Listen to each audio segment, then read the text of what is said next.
igama yona sinikeza uthando. Aphaka Mama Zulu ephakamela ephakamela aphakama aphakama ephakamela ephakamela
ngaphandle kokuthi ixesha bazalwane bathathe ithuba ukwalithokozela ndibulise otata, omama, obhuti, osisi nasebantwana abancegama lenkosi eMkristu. Amen. Ngenxa yexesha ke uba ukhona enza kushiyelela ngixolela bazalwane saphinde sicokole ngenye imini.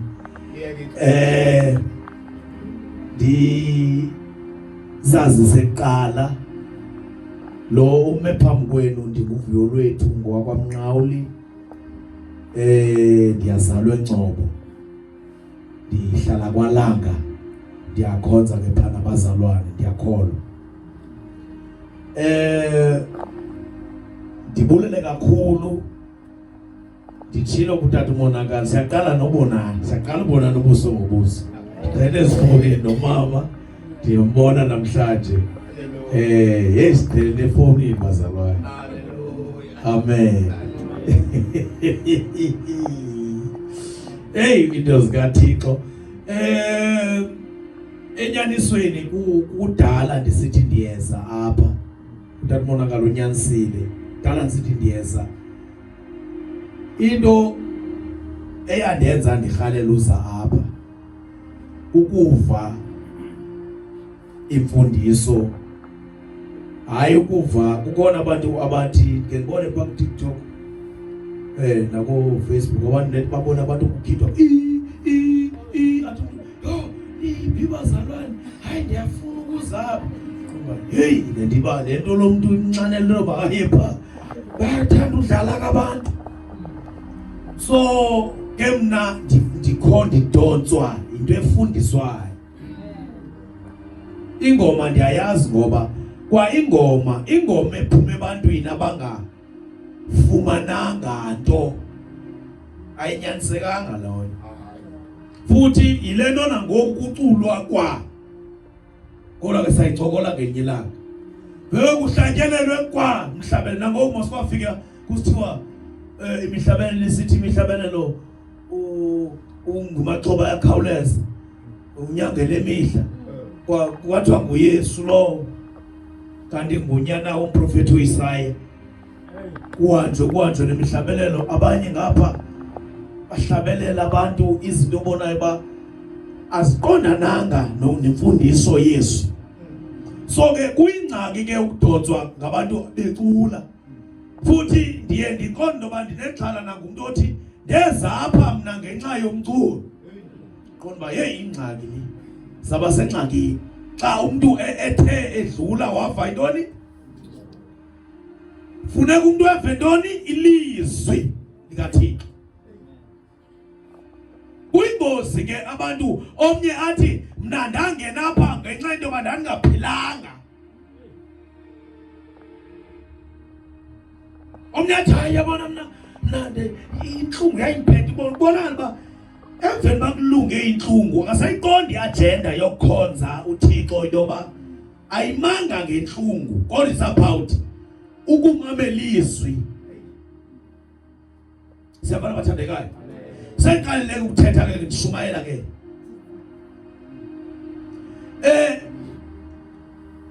ndifuna ke sithethe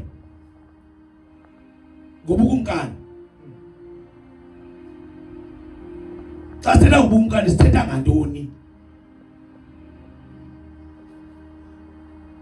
Ndiyathemba ke tathi monakala into yoba ngabana ndizawuphinde ndizame ukuza apha emfuleni kodwa ndihleli nje phantsi, yazi ke ndive kamandi ndihleli phantsi ube khona phakathi kwabaza futhi nangoku yabona nangoku xa abazali bembalwa kanje ba-right, yabona kumna yabona ba-right. Kwala ngasesibashumayeza abantu ubona bayi-3 abantu shumayela ubile abantu bengabi bayi-3 futhi into yethu isithi akukho nto siza kuyiyayazelisa okanye siyenze siyinciphise kuba sifuna kugcwale ntoni. Now ndifuna ke ngoku sithethe kafitshane ngobukumkani bukaThixo. Sithetha ntoni xa sithetha ngobukumkani bukaThixo? Because always abantu xa bethetha bathi abantu bafuna uyongena phi ezulwini, but abantu abayithethi into yokungena ebukumkanini bwabani. That's why most yabantu iye ithi sanukusijaja siyekeni sikhonze ngale ndlela kuthe ngqo ngayo kum, because uthi yonke le nto izawulungiswa kakufikwa phi ezulwini. Kanti abantu xa bengena ebukumkanini yonke into ilungiswa kwangeli xesha ngoba siphi sikubo ubukumkani. And xa sithetha ngobukumkani sithetha ngolawulo lukaThixo kwabo bantu ba-anda ubukumkani bukaThixo.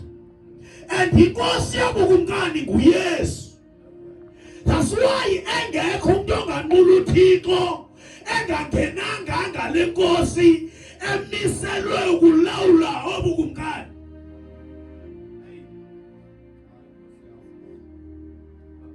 Nangoku akukwazeki ukuma imithetho yezinye izikumkani, kukho inkosi yobukumkani emisiweyo ukuze ibulawule ubukumkani until ixesha apha encwadi yabaseKorinte 15, I'm not mistaken, useza kubunikezela ubukumkani kuyise kwakhona uKristu lo, aze uyise abe zizinto zonke kubantu bonke. Sibe ngabantu bakhe abe nguThixo wethu. Kuthiwa ke ngongelo xesha kuza kwasulwa ke ngokwinyembezi emehlweni abantu, sengasekho ukukhumbula izimimbetheko nempilo esayihlupheka. Kodwa xa sekufulfilwa obukumkani sizawuphila kungekho ndlala, kungekho mntu othi makavuke apheke ngaphi, kodwa uThixo uzabe zizinto zonke ekukukhanya phezu kwabantu bakhe. Now xa sithetha ngobukumkani sithetha ngolawulo lukabani lukaThixo kubantu bakhe. Now xa bebizwa abantu yile nto kubalulekile into yoba ngabana baxelelwe ngegama elithetha ngenguquko, kungabikho mntu obizwa kuthiwe makeze engakhange waxelela into yoba xa ungena kobukumkani kunegama ekuthiwa yi-repentance. Iyaguqukelwa le nto phoka kusube uanda obunye ubukumkani.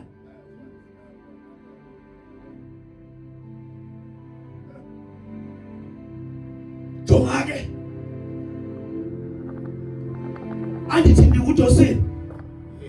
isiduko sami kusho ndizalwa kulamnombo. Do you know into yobangabana?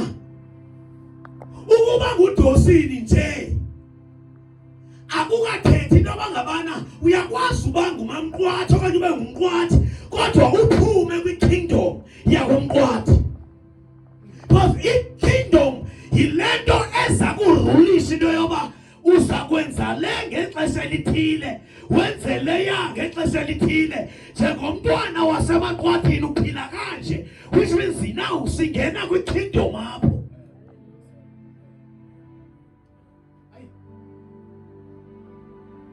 Yenze into yoba ngabana amahedeni xa inihlupha esithi lahlani isiduko lahlala ofani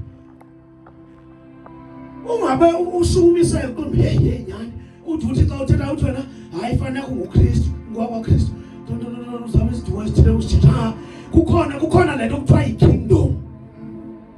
Ikhaya nekhaya uzafuna kuthiwa abantwana balapha xa bezalwayo bayanzwani bayakhazwa. It's a kingdom. Kuthiwa umuntu apha xa engena ezoba ngumthakazi walapha uzawudlula kulamabakala. That is the kingdom. Kuthiwa abantu abenzileyo apha benza u-ABCD bayabhinqa ngexesha loba kusoleke utatomkhulu walapha babhinqa imibhalo. That is the kingdom. It's ruling over you and it doesn't give you any choice.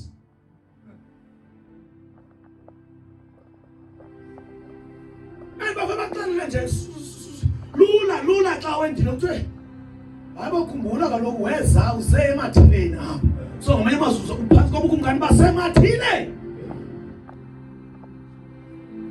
Kodwa ke masive ukuba ngabana ndifuna sive mna into yoba ngabana andifuna uthatha xesha lidileni, ndifuna ndiyeke le nto nisayizinga kodwa uzukhangela into akathini into yoba which kingdom are you under? And what determines ukuba uphansi kweyiphi kingdom? Yile ndlela owenza ngayo nophila ngayo nezinto ozivumayo nongazivumi ebomini bakho. It shows ukuthi which king is ruling over you.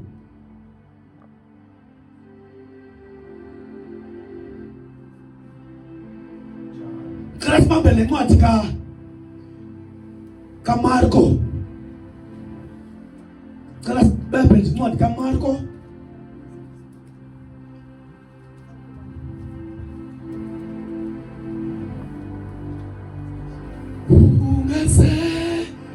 Chapter 1 verse 15. Waphela kimi ukuthanda wena dikho wena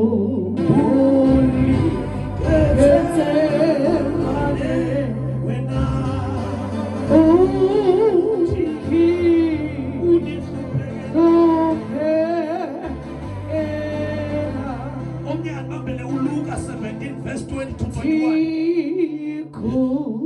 Kala ke sibambe kanjalo ke sisi. Because nam ndisuka kuthi hey. Yakwathi ngathi singavana manje. Yazi umuntu onala ikhaleza ndimve. Ya. Hey. Hayi man. Hayi man no manza ngikuphile kuye manje yimini man. Ngeliphile sexman bebhalwe basa. Ngiyayithanda umuntu onala nto uthi qala nenda uthi uzasifumana ezinye. Bathi nabangoku ayisilona ixesha lento abangabani ukuthi uthoba santo bathokobani go nabangoku kodwa bayas uyas umamsipa ku TikTok hey bathi bayasivela ngapha sazo siqala ukuthi thina asiqhubeka solo point God yabo focus point hey siyasebenza sayifaka varolo inemdaka. I remember ezilalini khona inasihamba ezilalini kwakunzima sithuthi igusha ngithini imoto etakeni ithole hey singamadoda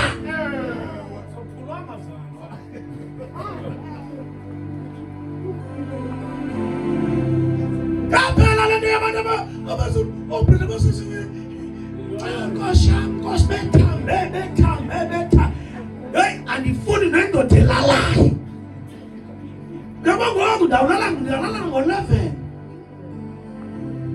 Past 4. Ngiyethuka. Uba ngiyethuke ngo-3, ngiyethuka ndiyahlala. Andivuswa i-alarm ndiyazivukela ndithutha abantwana besikolo ndikubharishe kwakhona into ndingayenzi ndithengise ndithi umlungu naphuma straight abashiya belungu bathi abantu ndabashiya yabazankosa unconkolanga ngenye ilanga ulikhazile mzalwane wami ndabashiya abelungu ndabashiya ngathi abantu xa bejonga. Do you know into yabangabana ndabashiya xa ndikothatha imali yam this year ndaluza 75,000 yena ndiyahlala bazalwane xa ke sisayabona ke sibakelakhasi seka sibabonisa ukuthi uThixo ezazi into wayesidablishe kuyihobi nakuthi adablishe 75,000.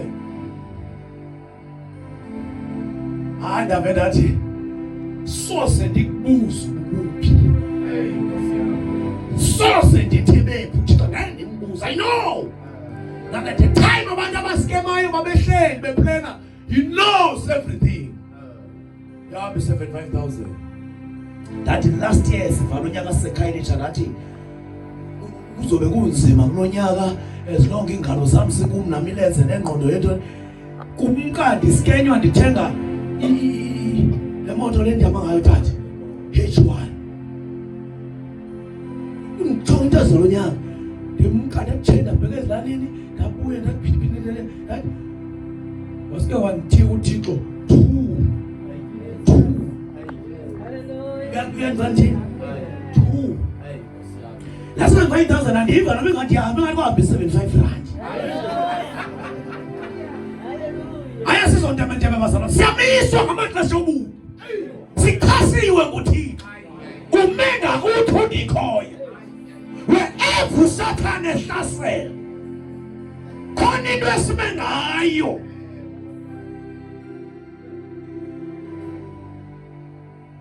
khona into esime ngayo noma ngabana amadimoni khona into esime ngayo.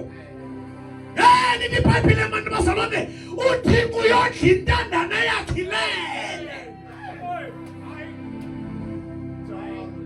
uthi uyobhola hlekela masesibuya saphinda. I am the evidence. I am the evidence. I am the evidence.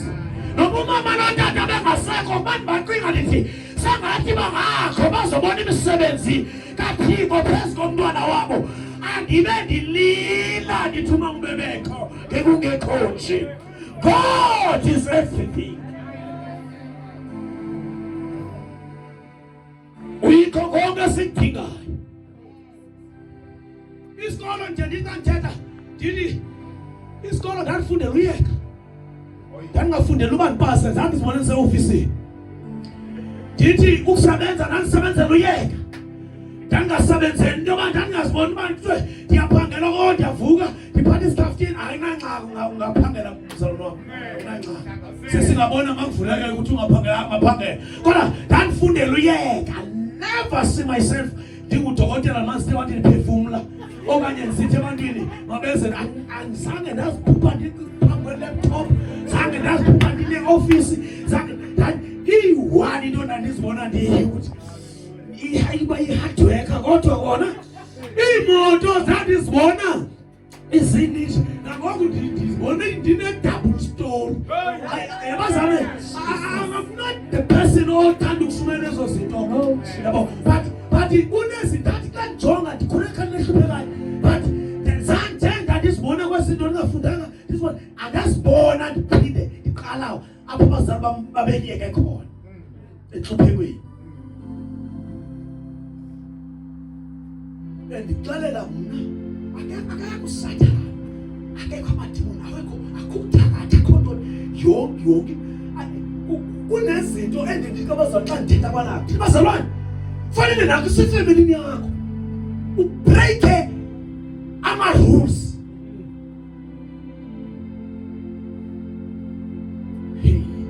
Mabe nezinto eziqalwa kuwe elalini yakho xa ukholwa uthi kubuzwe Ngoba kuzi age kubana kwaphuma emsebenzini ngaka. Qondo ba bazobona ku. I am the second person to drive imoto in my family. Ngithatha uNcongothe imoto, I am a second person. I couldn't join Khaisela bazalwane. Enye bendiyithengisa izolo 7 cars. Enye bendiyithengisa izolo. Kule nyanga izaka ngempela nyanga manje ngayivusa. Hey, content grace.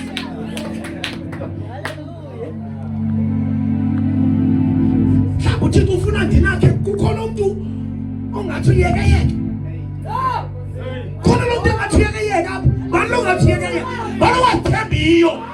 Balo wathemba amandla lento. Balo wathembiyo amandla lento.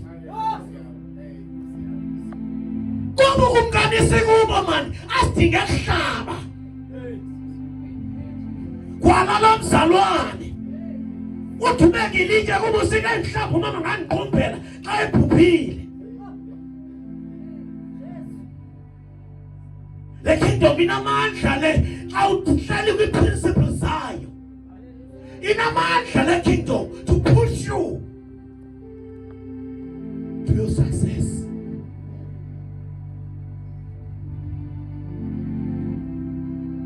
Le kingdom ayinangxaki noma ubheka kancinci, ayinangxaki. But inika ingqondo.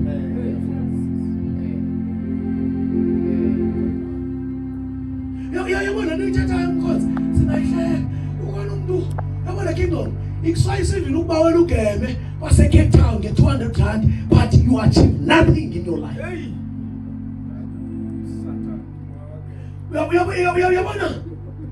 Uyabona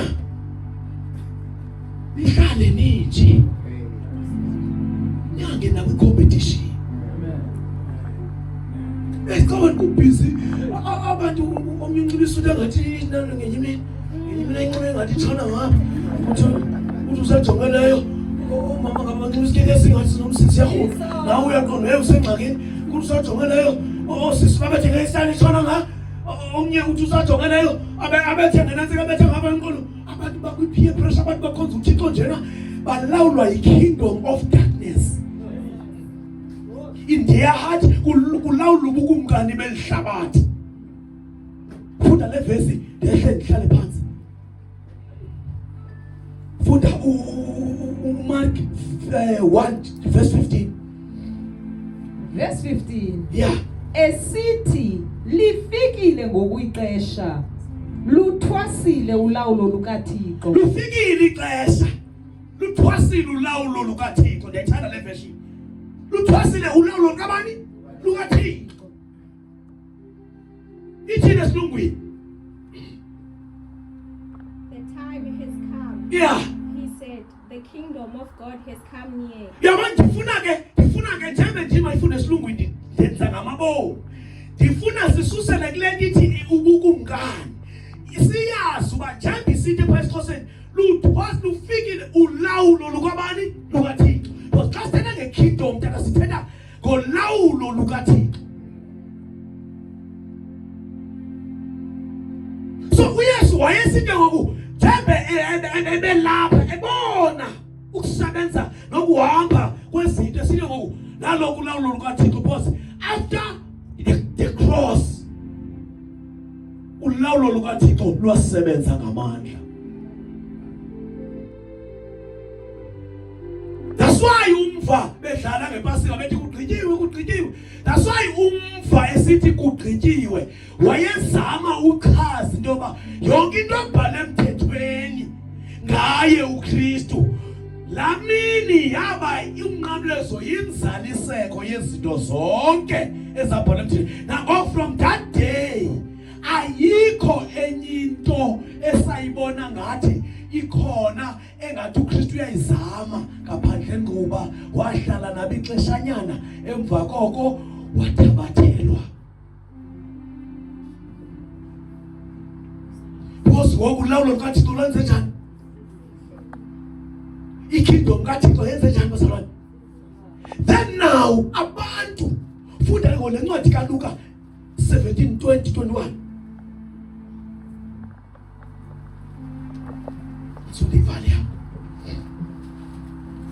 verse 20. Yeah. Enhloko verse 20 kunesihloko ukuthwasa kolawulo olutsha lukaThixo. Ukuthwasa kolawulo olutsha lukaThixo. Yabona bazalwane into esiyithethayo siyithethe ebantwini ingekho kubo. Seyifike. Abantu xa beshunyayezwa tata bayafikiswa kwi-kingdom of God.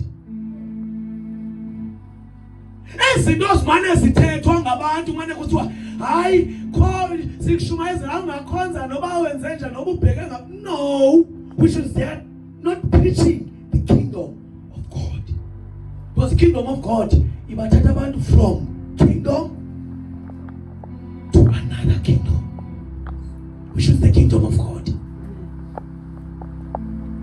So loo nto lefune siyithethe serious into yoba yile nto ooPetrose babesixa beshumayela bathi guqukani ngabanye.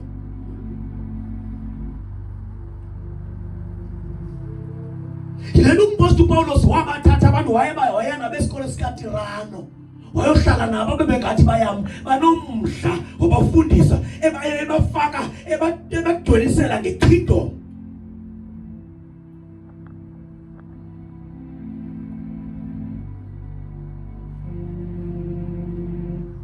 Siyakulanda othatha ubuyithethe into yoba ngabana akulinganwa xa bengeniswa abantu ekukholweni bangeniswa bahlaliswe phantsi banatyiselwe izinto zasebukumkanini ukuze bazazi njengabantwana basekumkanini kulindeleke ntoni.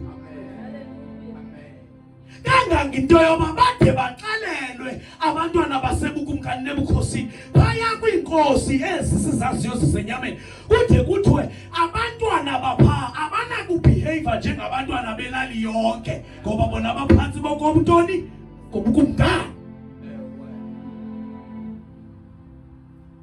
Sinale ngxaki yabazali abamane besithi ayikafiki kusube bengangeniswanga kwi-kingdom of God ngendlela right. Xa bengeniswa abantu apha bababanye le nto athi uYesu nabazawushunyayezwa ngaba mababe banye. So bazali xa ungena phaa guqukile. Ingxaki into basiphinde sive ngomntu esithi yena hayi ndiyandingxamela. Apho once wangena apha kahle asithethi ngesakhiwo. Once wangena kwi-kingdom of God ufike uhlale phansi umamele izinto zakhona uphakame wenze. Uyabona la mhla wawufike wangumakoti njengoba masenze ngabo akafika hayi sanongxamela lo iti antaya kufika yenza iti kuthi umakoti ngoku emlanjeni athathe iphele uyawuhlathona esapha kuthi emlanjeni atshone emlanjeni ufika amamene enze izinto azixelelwa phi kulomsi kobukumkani balomsi. Kuyavukwa apha ngale ntsimbi yesihlanu xa befika kwi-kingdom of God athi sanusigxamela. Uthini ke ngopha ku-20 uthini ndizohlala kaloku uYesu wakubuzwa ngabaFarisi ukuba ukulawula kukaThixo kuya kuqala nini. Uyabona le nto ndithetha abazali ndifuna icace kakuhle le nto le nto sisixhosa uba lulawulo le nto ndithi lulawulo ndifuna siya kule vesi. Xa sifika kule vesi ndifuna uzubone kakuhle into yoba akukho mntu ovumelekileyo esakuba evume ukuba kobukumkani aphinda athobele obunye. Funda.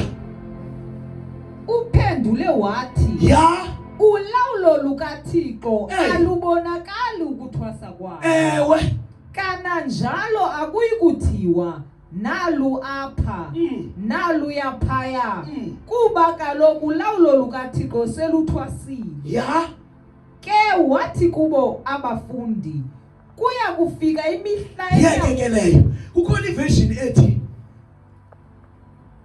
ubukumkani bukaThixo abubonwa abuthwa kodwa bungaphakathi kwenu. Uyayibona la nguqula litshoyo xa ithi bungaphakathi kwenu ithetha ukuthi xa ubane guqukile wonke umuntu olapha kumele phakathi kwakhe kube kulawula obukumkani. Nto leyo esenza into yoba utabonakala nawe tata ninenza izinto ngendlela enye. Akho nti hayi athi into kukhupha into ebonisayo ulawulo lukaThixo lufikile uphethwe inkosi uphansi kolawulo. Phaya emasikweni wako wenu lento basimane kungcoliswana nabazalwane manje ngathi hayi uyangcoliswa kanye uyanyanzela uba suka hayi mina angikabikho ready ukuphuma phaya efamilini samane ndibathi ndandiqale njalo nami ndingakayazi uba hayibo ulawulo ngoku phayana liyaxawula uba ufanelanga ngulapha. Hayi ndizayohlinza, hayi ndimfana ongizayohlinza, hayi ndisenje amandla. Ithetha ukuthi loo nto leyo uzuyijonge kakuhle noba ungayijonga noba uyithini. Once ube attached kobunye ubukumkani ukobu uthathwa njengomuntu ongathembekanga.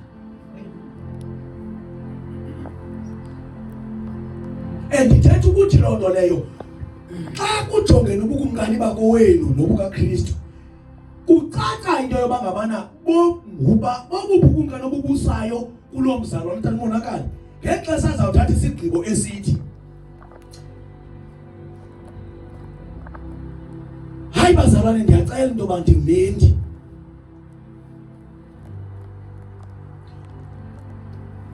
ndicela ukuyonxiba kuthiwa kwenziwe izila kuzawube xhela inkomo athi hayi kamanda ndinazi ba ndithanda manje nazi ujongene ngokubukumkani bakowabo nobomzi nobukumkani benkosi. Sithi thina xa sifundisa apha sikufundise sikushotisha ubukumkani sibuchitha sithi abantu amadoda angakholwayo mabahambe bayosila bafike bakrwece bathi nabo xa bezamisa utywala abantu bakuzamisa in the name of Jesus Christ. Kanti ithi ileta kaPaul xa kukho umzalwane okholwayo ethanda ukuhlala nomuntu ongakholwa ngahlala naye. Kodwa uba uyafuna ukwehlukana makayekwa ngale. Utheni lo mzalwane ezafuna ukwehlukana nalo nkosikazi okanye nale ndoda? Yinto yoba ngabana xa kuzawuklatshana ubukumkani ekhoyo ayikho fana igobele enye iphondo. Ngoba which means you are violating the rules of the kingdom.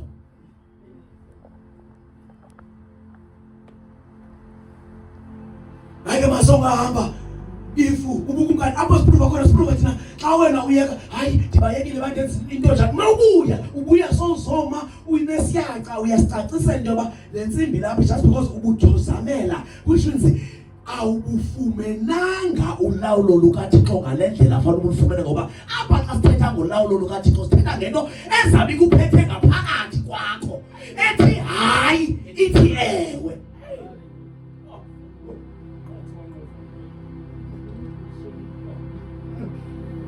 Yabona bathiko awukani awuthi yabona jonga phaya ekhaya yilasbon udadewethu lapha eKapa uvekathi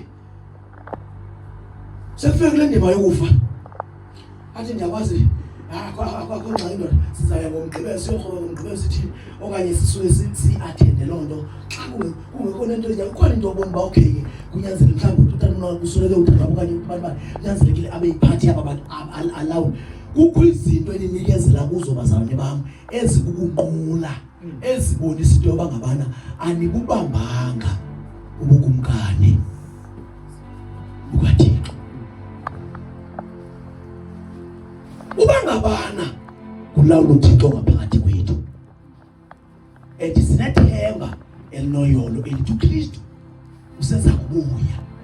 Xa ebuya asiwonke ngendlela esiphile ngayo sisekweli.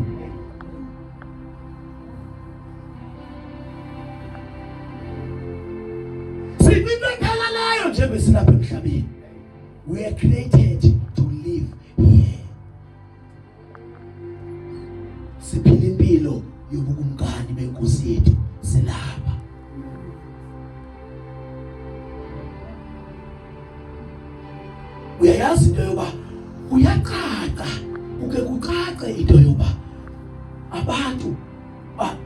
lento abakwazi ukuyithelekisa. Jonga lento ike kwenziwa, jonga lento iyenzeke eMonti. Abantu baxhuma xa kune king ethi iking from eNigeria esenzelwa izinto zobuking kwenye indawo ekumele kubuse inkosi. How much more kulombuso? Ubasamane sisithi hambani bazalwane, hambani niye ezilalini bazalwane. Yabona mama usile igama likaYesu ndiyentandazeli angangqinonqe. I decided when I get lento thathu ukuthi lento ayisiyona into yokuba sihlale emhlabeni, we must do it perfectly. Ngamkhupha unkosikazi wami baba ngathi hayi kaloku mkhulu yena usebenza, ngathi hayi angeke ndiviolate ubungane, yena nabantwana bami sihlala kwami. Kuthiwe mandiwazisa umzi ndithi ningena phaa nizobhunga itiya kwam niphinde nithi anikwazi. Ubukumkani bukaThixo kuthwasile ulapha kuwe, ulapha kuwe tata, ulapha kuwe mama. Siswa awusukelwa xa sithetha indaba zalapha ebukumkanini, akho mntu singxamelayo, akho mntu singxamelayo, sithetha impilo yalapha ekhaya. Yetata abantwana bakho omncinci nomdala bakwatata umonakali, bayiqala impilo yakwatata umonakali ephume beli begaqa, baqaliswa impilo yalapha, behamba ecrash baqaliswa impilo yalapha, bathi bekhula baphila impilo.